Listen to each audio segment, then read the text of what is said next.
So the last major stop in the DNA subway blue line will be analyzing your sequences. First, you'll use a tool called BLASTn to find DNA sequences that closely match your barcode. It's sort of like a Google search for DNA sequences. Once you find those closely matching DNA sequences, you'll compare them using two different analyses. One called a muscle alignment that'll align all the sequences and see how they compare, and the other be building phylogenetic trees to compare your sequences and look at their evolutionary relationships to one another. The first step will be blasting your DNA sequences. BLAST stands for Nucleotide Basic Local Alignment Search Tool. What BLAST does is it searches for your consensus sequence against a national database of known sequences called GenBank. It's essentially a Google search for DNA sequences. To run BLAST, it's pretty simple. Just click each sample you want to blast from the drop-down in the BLAST tool, and then hit the BLAST button. Once you hit that button, it'll take a few seconds, and eventually you'll see a screen that pops up that looks like this. Then all you have to do is hit this little square. Once you hit that square, you'll have the BLAST results pop up that looks something like this. So this is what your BLAST results will look like. Here's the BLAST results for Jessica's unknown.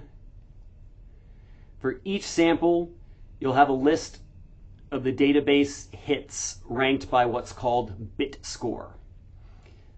The bit score is calculated based on the alignment length and the mismatches, which you can see listed on the right side of the table. Alignment length is just the length of the sequence used to make the match, and mismatches is just the number of mismatch bases between the query or Jessica's DNA sequence or consensus sequence and each of the hits. So for example, that first hit, Pluteus ongui, with the bit score of 1061, had 588 base pairs in its alignment, so 588 base pairs matched between that hit and Jessica's consensus sequence, and there were 0 mismatches. You can also see this E value or expected value. This is the likelihood that the match or the hit that BLAST made between our query and that sequence happened by chance. So the lower this value is, the better it is. And typically these values are way, way, way below 0, which means it's not by chance that the hit matched your consensus sequence. A few quick rules of thumb regarding BLAST hits. Number one, if the number of mismatches divided by the alignment length is greater than 1%, this often means that the match is a different species. Though this is really highly variable across taxonomic groups and hotly debated. This is just a sort of loose rule of thumb to use for this course. Also, if your alignment length is less than 400 base pairs, your data often are not reliable, at least to ID to the species level. Though once again, this is highly variable depending on the primers you use, the region that you're amplifying, the taxonomic groups that you're comparing, and also hotly debated. This is just, once again, a general rule of thumb to use when you're IDing your sample for this course.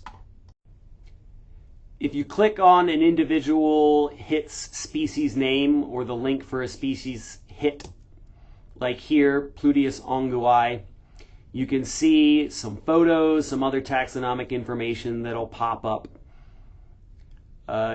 From here, if you want to do a little bit more research on the individual hits, you can highlight the species name and then just right-click on it and search Google for the genus and species name. And oftentimes you can get good taxonomic information from iNaturalist or Wikipedia to help flesh out the information that you need to fill in your lab notebook. I've found that asking ChatGPT can also sometimes be useful to get this taxonomic information.